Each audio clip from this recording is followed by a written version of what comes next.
हरे कृष्णा, राधे राधे। आज के इस वीडियो में हम रसपान करेंगे जेठ मास महात्म्य अध्याय 4। इस कथा में वर्णन है पंचाग्नि साधन विधान।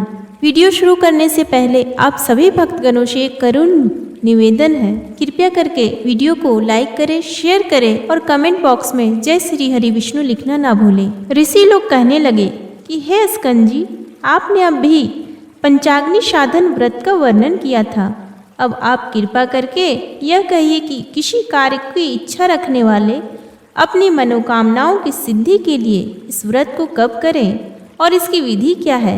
जिस प्राचीन व्रत के प्रभाव से गिरिजा पार्वती जी शैव पद को प्राप्त हुई और इसका पंचाग्नि साधन नाम कैसे हुआ, यह सब वार्ता आप हम लोगों से कहिए। स्कंद जी कहने लगे कि हे विप्रो, पूर्व समय में जब श्री शिव जी भगवान ने कामदेव को भस्म कर दिया, तब दीनवंदना पार्वती जी बहुत दिनों तक शोकाकुल रहीं। इसके पश्चात अपने पिता के घर में जाकर रहने लगी, परंतु कहीं भी सुख ना मिला। उस समय हिमालय के वासी ऋषियों के आश्रम में जाकर पार्वती जी ने शांति के उपाय को पूछा।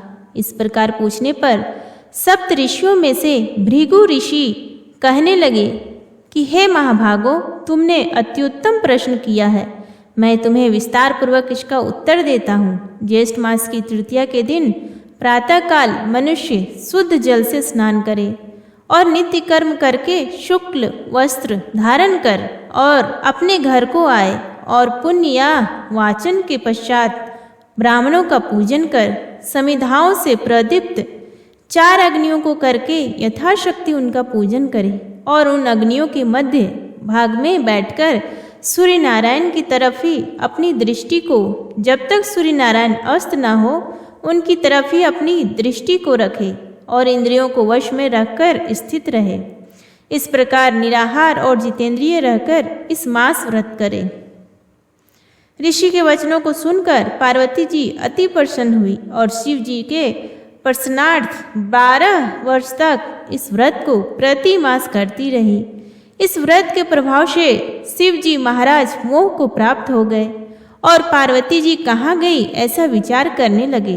उन्होंने समाधि द्वारा पार्वती जी का तपोवन में होना निश्चय किया और आप शिव जी महाराज वंचर के रूप में उमा देवी के तपोवन में गए तथा अनेक प्रकार के अमृत के समान मीठे वचनों से उमा देवी को समझाया, परंतु उमा देवी ने उनको फटकार दिया।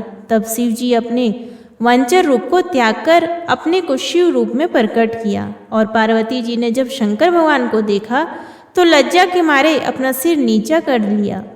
भगवान शिव ने बड़े आनंद के साथ पार्वती जी को अपनी गोद में करके आलिंगन किया। इस समाचार को सुनकर राजा हिमवान भी वहां पर आ गया और शिव जी से मिलकर विविध उपचारों से शिव जी की महाराज की पूजा किया। तब श्री शिव जी राजा हिमवान और तपोवन के वासियों की आज्ञा लेकर पार्वती जी को अपनी अर्धांगिनी बनाकर कैलाश पर्वत को चले गए। स्कंद जी कहने लगे कि हे ब्राह्मणों, मैंने आपसे पंचाग्नि साधन व्रत का विधान कहा है।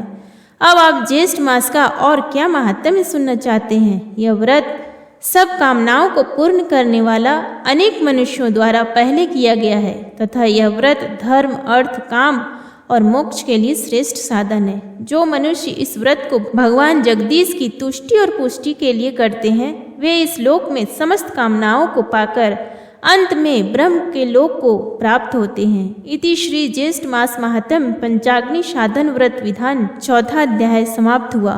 प्रेम से बोलिए श्री हरि विष्णु की जय, शंकर भगवान की जय। उम्मीद करती हूँ आप लोगों को आज का ये वीडियो पसंद आया, तो प्लीज़ वीडियो को लाइक करें, शेयर करें और चैनल को सब्सक्राइब करना ना भूलें। धन्यवाद।